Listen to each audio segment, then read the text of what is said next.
बिस्मिल्लाहिर्रहमानिर्रहीम। अस्सलाम वालेकुम।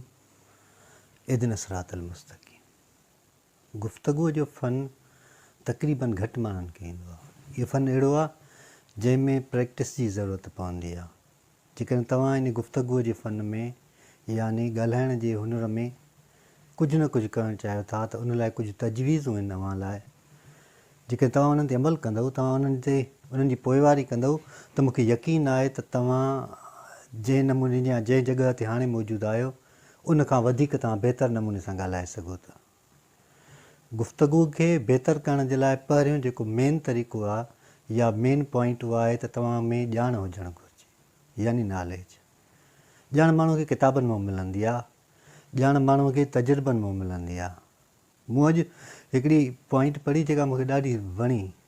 उहा इहा हुई त जेको कॉन्फिडेंस हूंदो आहे उहो हिकिड़ी नेमत आहे। जीअं ॿियूं नेमतूं हूंदियूं आहिनि उहा वधि में वधि नेमत हूंदी आहे। यानी पंहिंजो जेकॾहिं कॉन्फिडेंस डेवलप करणु चाहियो था त घणे में घणा किताब पढ़ो, बुक्स पढ़ो ऐं जंहिं मौज़ूअ ते तव्हांखे ॻाल्हाइणो आहे उन जी ॼाण हासिलु कयो। उन खां पोइ सच। जेकॾहिं तव्हां सच ते आहियो, हक़ीक़त ते आहियो या हक़ ते मबनी तव्हां ॻाल्हि कयो था पिया त तव्हांखे कंहिं बि क़िस्म जी परेशानी न थींदी, कॉन्फिडेंट ई रहंदो। मिसाल तौरु तव्हां का ॻाल्हि कयो था पिया ऐं तव्हांखे यकीन आहे त इहा ॻाल्हि सही आहे त पोइ त कंहिंखां डिॼण जी का ज़रूरत आहे ई कान, न ई ख़ौफ़ करण जी। उन खां पोइ जेका ॿी ख़ासि ॻाल्हि आहे कहिड़ी त जंहिं बि शोबे में तव्हां कामयाबु थियणु चाहियो था त पंहिंजो पाण खे कामयाबु ॾिसो। यानी जंहिं वक़्तु तव्हां कमरे में वियो, वांदकाईअ में वियो या कंहिं बि जॻह ते आहियो त पाण खे ईअं महसूसु कयो ॼण तव्हां कामयाबु आहियो। कामयाबु माण्हूअ वांगुरु ई हलणु चलणु शुरू कयो, उन वांगुरु ई बिहेव करणु शुरू कयो। जीअं आमतौर ते चवंदा आहिनि जेकॾहिं तव्हां नंढड़े ॿार खे, पंहिंजे पुट खे, भाउ खे या कंहिं बि रिश्ते खे तव्हां डॉक्टर थियणु ॾिसणु चाहियो था या वकील ॾिसणु चाहियो था या जज या को बि हुनखे उहिदो ॾिसणु चाहियो था, DC या ॿिए कंहिं बि उहिदे ते, त हुन सां बिहेव हूअं ई कयो त हू तव्हांखे उन नमूने सां रिस्पॉन्स ॾियणु शुरू कंदो। नंबर 3 ॻाल्हि, छो जो जेको एतमाद आहे उहो लातीनी ॿोलीअ जो लफ़्ज़ु आहे जंहिंजी माना आहे ईमान, यकीन, भरोसो। जेकॾहिं तव्हांखे अलाह ताला ते तवकल आहे, यकीन आहे त पोइ तव्हां पंहिंजे पाण खे अलाह ताला जे हवाले करे छॾियो। ऐं जॾहिं असां कंहिं पंहिंजे पाण खे ॿिए जे हवाले कंदा आहियूं, ख़ासि तौर ते अलाह साईं जे हवाले सां, त नतीजा बहितर निकिरंदा आहिनि।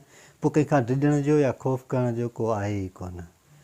गुफ़्तगूअ लाइ हिकिड़ी ख़ासि शइ जेका मां तव्हांखे ॿुधाइणु चाहियां थो उहा लाज़िम आहे कहिड़ी, जेको अॻियो माण्हू तव्हां सां मुखातिबु थिए थो पियो, तव्हां सां ॻाल्हाए थो पियो, जॾहिं उहो पुरएतमाद नमूने सां तव्हां सां ॻाल्हाए थो त तव्हां हुन सां छो नथा ॻाल्हायो।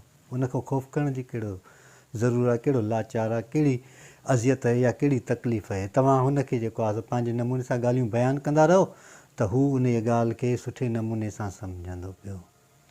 पाण में पुरएतमाद शख़्सियत आणण जे लाइ 3-4 शयूं यादि रखी छॾियो। कहिड़ियूं? हिकु, किताब पढ़णु, उन सां तव्हांजी शख़्सियत निकिरंदी। नंबर ॿियो, पंहिंजो पाण खे उन आईने में ॾिसो जीअं कामयाबु माण्हू पंहिंजे पाण खे ॾिसंदा आहिनि। नंबर 3 चए हक़ीक़त, सच। पाण में ईमानदारी पैदा कयो। ईमानदारी सां हर कमु कयो, ख़ुलूस सां, त तव्हांखे कंहिंजे अचण या कंहिंजे वञण सां को बि फ़र्क़ु न पवंदो। इहे कुझु शयूं आहिनि जेके तव्हांजे लाइ फ़ाइदेमंद थी सघंदियूं। अलाह साईं असां सभिनी खे सिधो रस्तो ॾेखारे ऐं सिधे रस्ते ते हलण जी तौफ़ीक़ अता फ़रमाए।